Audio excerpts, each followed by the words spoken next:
kami datang di hadirat-Mu, mendekat padamu, ingin mendengar suara-Mu. Biarlah suara panggilan-Mu yang kudus itu terus mencengkeram kami dan membuat kami makin dekat padamu.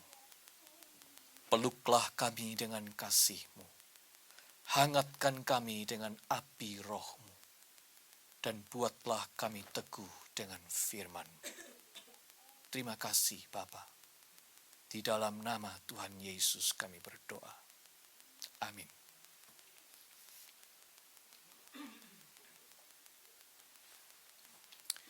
Saudara-saudara, mari kita membuka Alkitab pada kitab Kejadian, pasal 1, ayat 13 sampai dengan 19, yang akan kita baca sambil berdiri.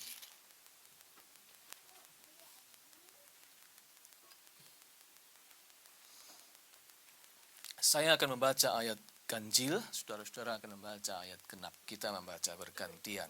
Mulai dari ayat 13 sampai dengan 19. Jadilah petang dan jadilah pagi. Itulah hari ketiga. Berfirmanlah Allah, jadilah benda-benda beneran pada cakrawala untuk memisahkan siang dan malam. Biarlah benda-benda beneran itu menjadi tanda yang menunjukkan masa-masa yang tetap dan hari-hari dan tahun-tahun. Dan sebagai penerang pada cakrawala, biarlah benda-benda itu menerangi bumi, dan jadilah demikian. Maka Allah menjadikan kedua benda penerang yang besar itu, yakni yang lebih besar untuk menguasai siang, dan yang lebih kecil untuk menguasai malam, dan menjadikan juga bintang-bintang. Allah menaruh semuanya itu di cakrawala untuk menerangi bumi. Untuk menguasai siang dan malam, dan untuk memisahkan terang dari gelap. Allah melihat bahwa semuanya itu baik. Jadilah petang dan jadilah pagi. Itulah hari keempat. Yang berbahagia adalah kita yang mendengarkan firman Allah dan memeliharanya dalam hidupnya. Haleluya.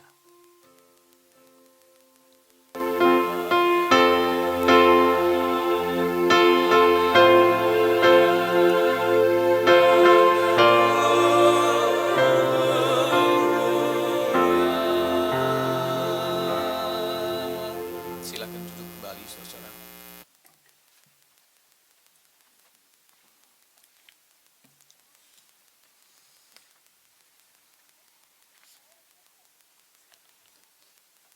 Saudara sekalian,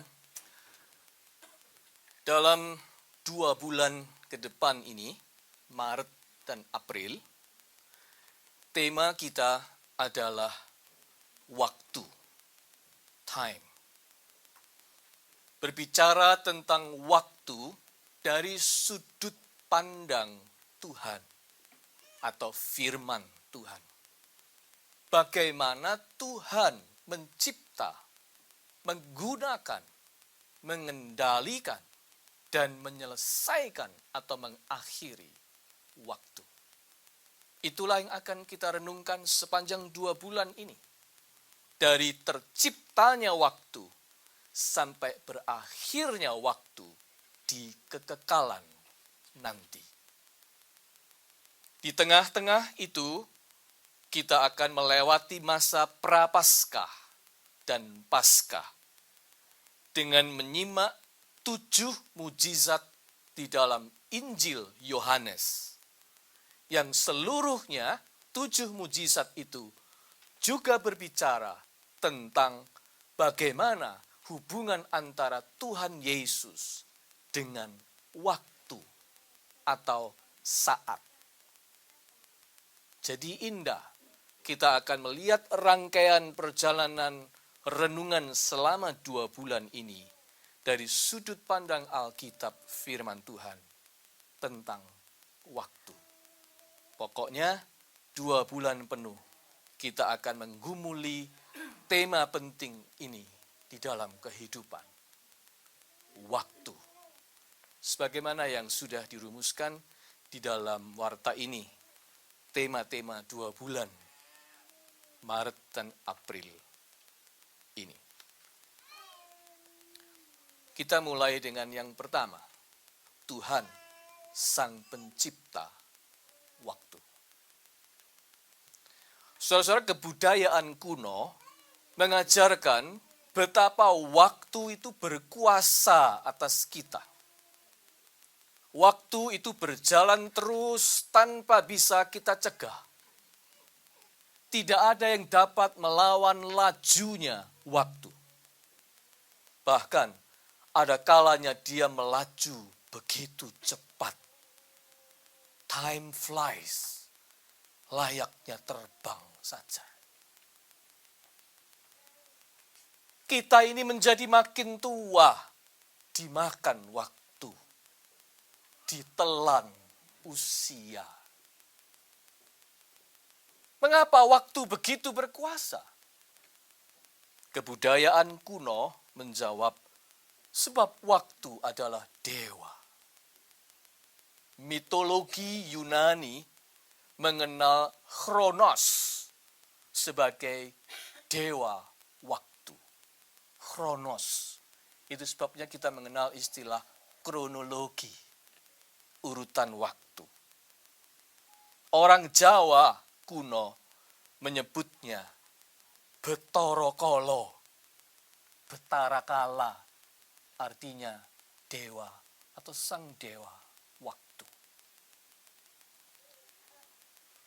Namun Alkitab memberikan kesaksian berbeda, saudara-saudara. Waktu adalah ciptaan Tuhan, bukan dewa. Kita tidak boleh menyembah, menyerah kalah pada waktu. Kita hanya harus mengatur dan menggunakannya dengan benar. Waktu itu bukan dewa, waktu itu ciptaan Tuhan. Kita juga ciptaan Tuhan, sama-sama ciptaan, harus kerjasama. Kita harus bekerja sama dengan waktu. Kita menjadi tua bukan hanya karena waktu, tapi juga semangat dan kreativitas kita. Bukan? Ketika semangat kita hilang, kreativitas kita buntu, kita menjadi lebih tua daripada usia kita. Sebaliknya, ketika sekalipun usia kita tidak lagi muda, tapi kita tetap bersemangat dan mau berkarya, ketuaan tidak menghambat kita untuk berjiwa muda. Coba tanya sama Tante Nina. Saudara-saudara, Carmelo Flores Lora, seorang pria Bolivia, ditemukan tahun lalu telah berusia 123 tahun. Dia lahir Juli 16, 1890. Masih ada orang ini, lahir tahun 1890. Ketika ditanya apa rahasia umur panjangnya, dengan lugu dia berkata, I walk a lot, that's all. I go out with the animals. Dia tetap bergerak dan bekerja apa yang disukainya. Walk a lot and go out with the animals. 123 tahun. Waktu memang tak bisa kita putar kembali. Tapi waktu harus kita jalani dengan benar. Nah, bagaimanakah caranya, saudara-saudara? Mari kita perhatikan bagaimana Tuhan dengan kuasa kreatifnya menciptakan kehidupan yang berwaktu ini. Ada 3 perkara yang akan kita lihat. 1. Tuhan memisahkan, memilahkan, menggeser, meminggirkan. Sebelum ruang untuk kehidupan manusia tercipta, Kitab Kejadian 1 menceritakan Tuhan itu memisahkan. Memisahkan laut dari darat. Memisahkan gelap dari terang. Memisahkan malam dari siang. Tuhan itu serba memisahkan. Tetapi yang pertama kali dia pisahkan adalah air. Air yang ada di atas cakrawala dipisahkannya dengan air yang di bawah cakrawala dengan membuat cakrawala. Air yang ada di bawah cakrawala dipisahkannya bagian yang berair dan bagian yang kering, laut dan darat. Yang pertama kali dia pisahkan adalah air. Dan di Kejadian 1, air adalah lambang dari chaos, kekacauan. Air itu dipisahkan, chaos dipinggirkan, supaya ada kosmos kehidupan. Air disingkirkan supaya ada kehidupan. Yang bersifat kacau dan berantakan dipinggirkan. Tuhan memisahkan. Saudara-saudara, seorang ahli manajemen waktu, dalam ceramahnya, dia mengatakan begini, sambil membawa sebuah tabung kaca. Dia letakkan tabung kaca itu di atas meja, lalu dia membawa batu-batu besar. Dia masukkan batu-batu besar itu sampai penuh di tabung kaca. Lalu dia bertanya, sudah penuh belum ini? Spontan ada pendengar yang berkata, sudah. Memang terlihat batu itu sudah penuh di tabung. Kemudian penceramah itu mengambil kerikil. Lalu dia masukkan kerikil itu di tabung sambil digoyang-goyang gini. Masuk enggak kerikilnya? Masuk. Lalu dia tanya lagi, sudah penuh belum? Orang mulai ragu, kayaknya sudah. Lalu kemudian dia mengambil pasir. Lalu pasir itu dia tuang di tabung itu. Digoyang-goyang gini. Masuk. Kemudian terakhir dia menuang air. Dituangkan air ke atas tabung itu pelan-pelan kerucuk. Air itu pun masuk dan akhirnya memenuhi tabung. Kemudian dia berpesan begini. Kalau andai kata tadi saya masukkan air pertama kali, bisakah batu besar itu masuk? Pasti amber luber. Ya. Dia bilang, kalau saya masukkan air pertama kali, jangan harap batu besar bisa masuk dengan baik. Tapi karena air saya geser hingga ke urutan yang terakhir, batu besar punya ruang untuk dimasukkan dengan baik. Itu berarti Anda harus membuat prioritas di dalam hidup ini. Caranya, pisahkan yang tidak penting. Geser yang bukan urutan pertama. Supaya yang penting punya tempat. Saudara, waktu yang Tuhan berikan dalam hidup kita ini terbatas. Seperti tabung kaca tadi. Kita harus mengisinya dengan batu besar terlebih dulu. Yaitu perkara-perkara yang utama di dalam hidup kita. Urusan-urusan yang terpenting harus kita prioritaskan.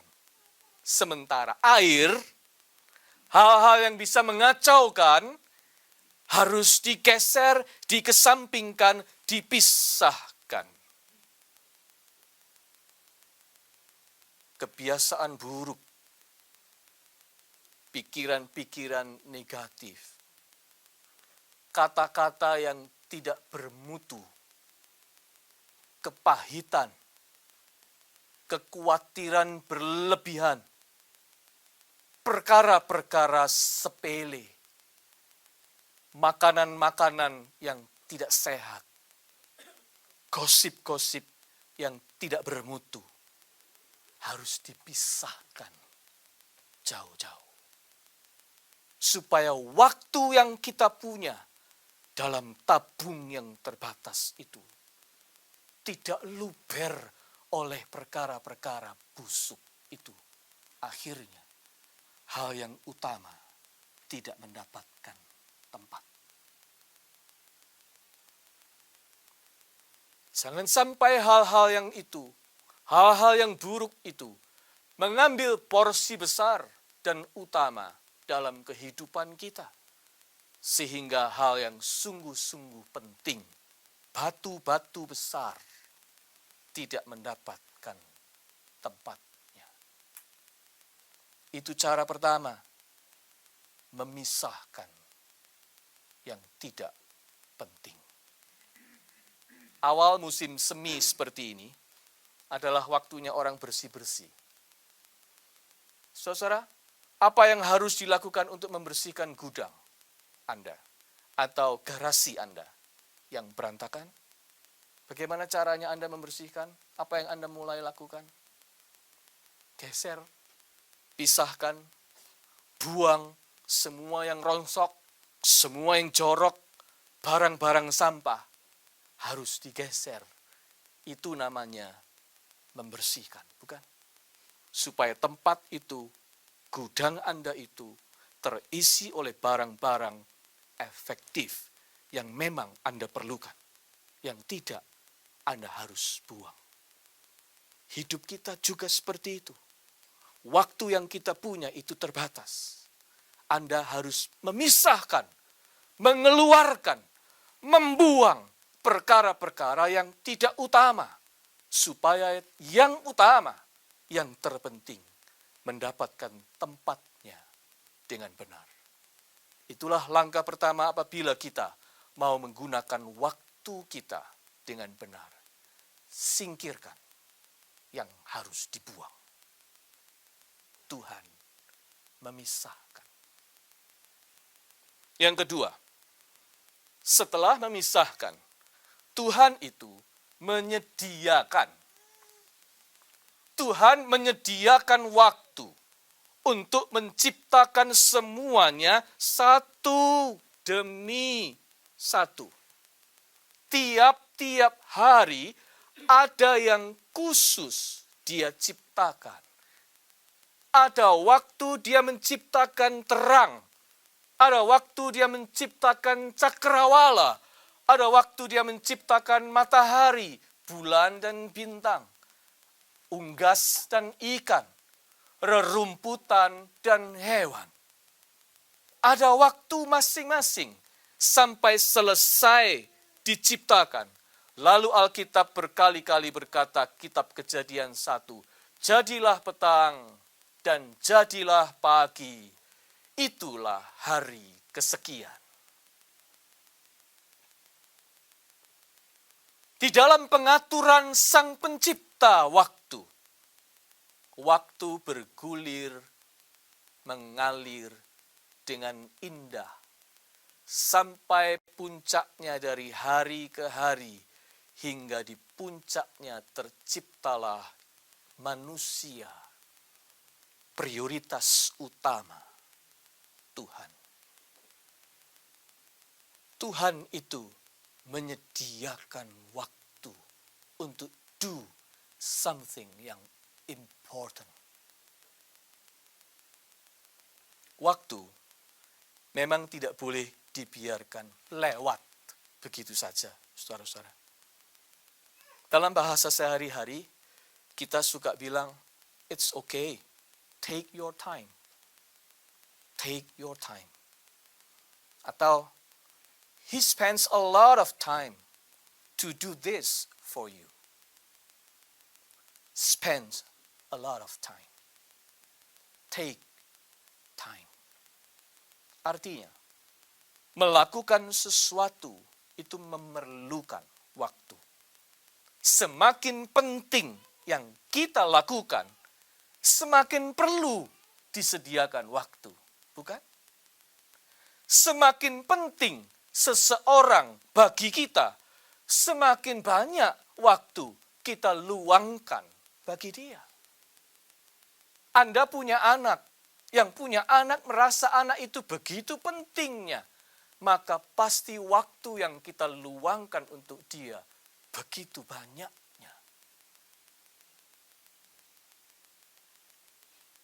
Saudara-saudara, tabung waktu kita terbatas. Dahulukanlah meletakkan batu besarnya di situ. Jangan meletakkan hal-hal yang tidak penting lebih dahulu. Tetapi berikanlah waktu untuk yang utama. Utamakan yang menempati prioritas pertama. Take time lah untuk itu. Sediakan waktu untuk batu-batu besar di dalam hidupmu. Sediakan waktu untuk Tuhan dan pelayanan baginya. Tuhan itu batu paling besar yang Anda harus tempatkan pertama. Sediakan waktu untuk berteduh di dalam doa dan bergaul dengan firman-Nya. You have to take time for this. Sediakan waktu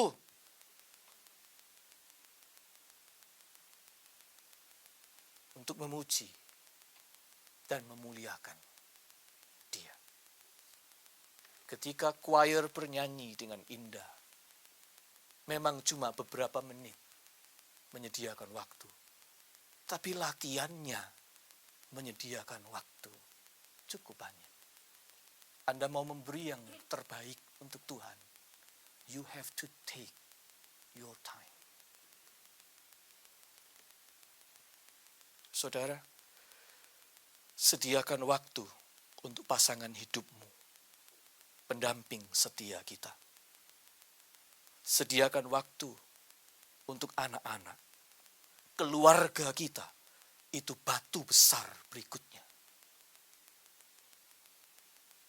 Sediakan waktu untuk melakukan tanggung jawab di pekerjaan, di gereja, atau dimanapun. Sediakan waktu kalau itu menyangkut tanggung jawab kita. Sediakan waktu untuk belajar hal-hal yang positif dan bisa membuat kita berkembang. Talenta kita. Sediakan waktu untuk bergaul, bersekutu, bercengkerama dengan saudara-saudara seiman dalam pergaulan yang sehat. Take your time. Sediakan waktu untuk mengasihi. Sediakan waktu untuk memberi. Sediakan waktu untuk berbuat baik. Tabung kita itu terbatas. Waktu yang kita punya juga terbatas. Kalau kita tidak menyediakan, waktu akan berjalan terus tidak memperdulikan kita dan tahu-tahu habis. Oleh sebab itu, taruh batu-batu besar itu dalam tabungmu lebih dulu, yang utama. Jika tidak, batu-batu besar itu tidak akan punya tempat lagi dalam hidup kita. Hidup akan berlalu dan tahu-tahu kita kehilangan semua yang berharga. Jangan sampai itu terjadi, bukan? Yang ketiga, Tuhan menghargai. Selain Tuhan memisahkan, Tuhan menyediakan, Tuhan menghargai. Di sepanjang berjalannya waktu, di saat penciptaan langit bumi, selalu disebutkan Allah melihat bahwa semuanya itu baik. Allah melihat bahwa semuanya itu baik. Tuhan itu menghargai waktu. Dan apa yang Dia kerjakan dalam waktu itu. Tuhan merasa enjoy atas apa yang dikerjakannya. Kenapa? Karena semua itu baik adanya. Cocok, indah, selaras, sesuai dengan maksud dan tujuannya. Baik, dalam bahasa Ibrani disebut tov. Artinya memang baik, indah, selaras, fit, cocok. Kenapa bisa baik? Oleh karena step-step sebelumnya dijalani lebih dulu. Yaitu memisahkan yang tidak penting, yang mengacau, lalu menyediakan waktu bagi yang penting. Hanya kalau itu sudah yang tidak penting dipinggirkan, lalu yang penting disediakan, sesudah itu barulah kita bisa enjoy atas waktu. Sayangnya kita manusia ini seringkali mau enjoy-nya saja. Kita mau langsung ke tahap enjoy. Sedangkan tahap-tahap sebelumnya kita tidak mau lewati. Padahal kita baru benar-benar enjoy jika perkara-perkara utama sudah kita dahulukan. Kalau ibadah kita pentingkan, pelayanan kita jalankan, tugas kita selesaikan, homework kita rampungkan, hutang kita bayarkan. Baru sesudah itu Anda bisa really enjoy the time. Waktu itu sungguh berharga. Tapi dia berharga untuk mereka yang tahu menggunakannya. Dan akhirnya mereka yang tahu menggunakannya, mereka yang tahu menikmatinya. Bayangkan, ada orang memberi Anda $100 setiap pagi. Tidak usah kerja loh ya. Langsung diberi $100 tiap pagi. Hanya dia bilang uang itu harus Anda gunakan selama 1 hari itu. Jika malam hari tiba, berapapun sisa uang itu akan diambilnya kembali. Pokoknya tidak dipakai, hangus. Besok Anda diberi lagi sejumlah yang sama, $100. Tidak dipakai atau masih sisa, hangus. Apa yang Anda lakukan?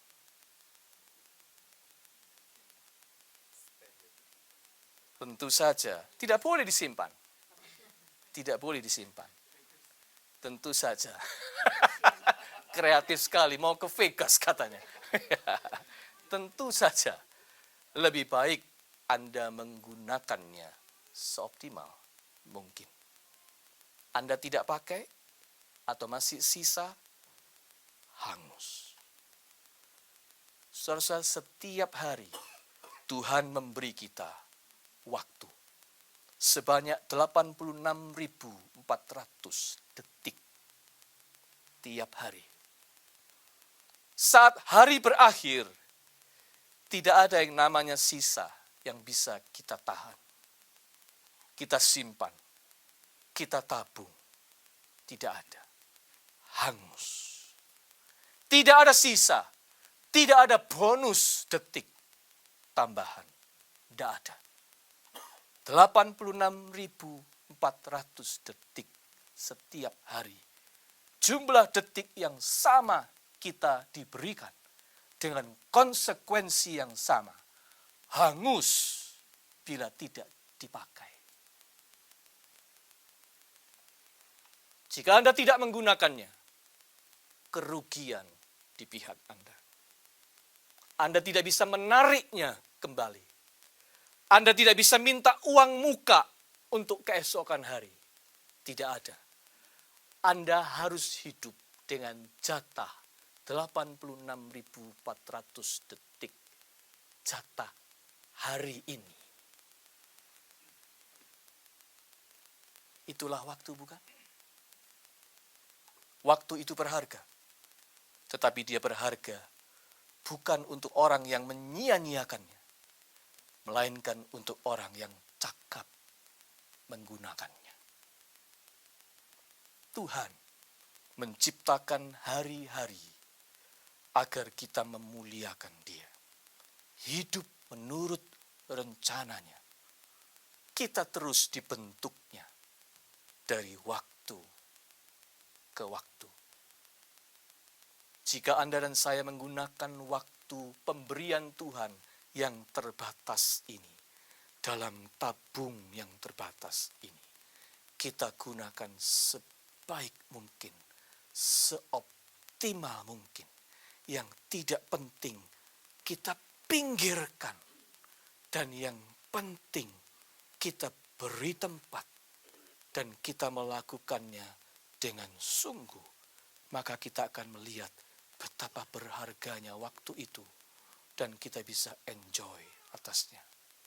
Kalau kita melakukan itu, kelak kita akan melihat kebaikannya, menikmati keindahannya, mensyukuri hasilnya, dan Tuhan akan berkata kepada kita, "Enjoy your time, my child." Amin.